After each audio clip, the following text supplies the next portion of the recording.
Il y a des femmes, quand tu les écoutes, tu as l'impression qu'en fait, le fait d'être avec leur homme, c'est une faveur qu'elles leur font. Ils sont indignes d'elles. C'est elles-mêmes qui ont baissé leur standard pour pouvoir rester avec eux. Sinon, elles ont trop de propositions. En fait, il y a tellement de personnes qui veulent d'elles, mais elle a décidé d'être avec toi. Tu dois te sentir chanceux. À la limite, tu dois accepter le mépris qu'elle te donne parce que c'est elle, la reine, la princesse qui est avec toi et c'est toi le bouffon qu'elle a accepté à son corps défendant en vivant avec toi. Il y a beaucoup d'hommes qui sont méprisés et qui ne sont jamais considérés à leur juste valeur parce qu'on les met en compétition avec des gens qui n'en valent même pas la peine. Et tout ce traitement de défaveur qu'elle a vis-à-vis de son homme, c'est basé sur une seule chose, les pointeurs. Les gens qui l'arrêtent dans la rue, ceux qui lui font des compliments. Vous êtes belle, Batam. Oh, votre mari a de la chance. Vous voyez ceux qui viennent dans les DM, ceux qui mettent coucou. C'est ces aventuriers-là que vous écoutez et puis vous traitez la personne qui vous a choisi et qui a décidé de faire de vous sa femme ou sa partenaire qui vit avec vous dans la même maison-là. C'est ceux-là que vous regardez pour les traiter comme ça. Vous savez, c'est le jour où vous allez quitter votre partenaire ou bien votre mari que vous allez savoir que toutes ces personnes qui sont dehors n'ont pas de grandes ambitions ni de grandes intentions. Ils ont vu un corps, ils ont vu un physique, mais ils ne vous connaissent pas. Ils sont attirés par quelque chose. La responsabilité de prendre une femme, de la considérer dans sa dimension de femme pour la mettre dans la maison, c'est pas la vie de tout le monde. Les hommes, il y a des irresponsables et il y a des responsables. Et les responsables sont très rares. Je ne suis pas en train de dire ça pour que vous restez dans une situation où on vous maltraite ou on vous traite d'une certaine manière, mais je veux dire, apprenez simplement à valoriser les personnes qui vivent avec vous.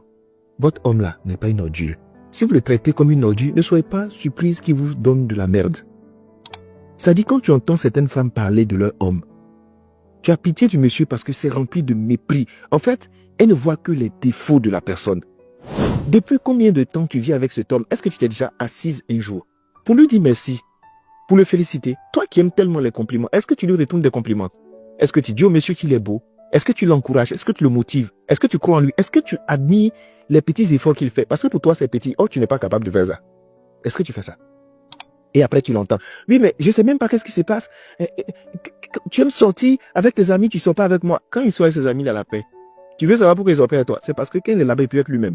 Sans jugement, sans regard. Quand il se retrouve avec eux, il se sent humain et on lui donne une place et une responsabilité. Quand il arrive chez toi, il n'a que des problèmes et des limites. Non, mais j'ai l'impression que tu as honte de moi, tu veux pas sortir avec moi, tu veux pas m'afficher. Il n'a pas honte de toi, tu l'agaces. Il y a beaucoup d'hommes, en fait, qui savent même plus qu'est-ce qu'ils vont faire. Quand ils sont dehors, on se plaint d'eux. Quand ils rentrent à la maison, ils vivent un enfer. Ils n'ont qu'à aller où? Moi, je pense qu'on accuse beaucoup d'hommes. Oui, il m'a trompé, oui, il m'a trompé.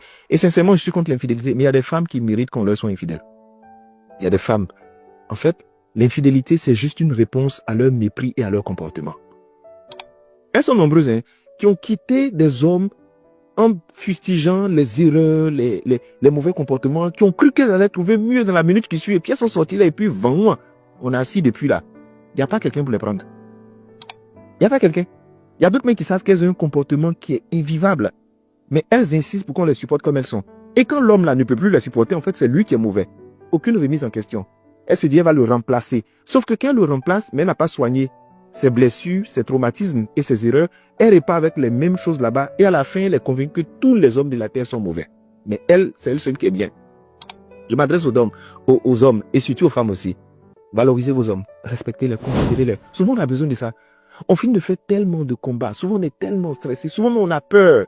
On ne sait même pas comment on va s'en sortir. Et au milieu de ça, on a des femmes qui pestent, qui se plaignent. Si tu lui dis tout de suite, qu'est-ce que le monsieur a fait pour toi? Oh, il ne sait même pas qu'est-ce qu'il fait. Mais si tu lui dis, qu'est-ce qu'il fait pas? Oh, là, elle est un chapelet. Elle commence à égrener comme ça. Tu vas penser que c'est un marabout. Ou bien c'est un imam. Elle égrène comme ça. En fait, pour elle, il est le plus mauvais de la terre. Et c'est un paresseux, c'est un incompétent. Ce que tu penses de lui, c'est ce qu'il sera.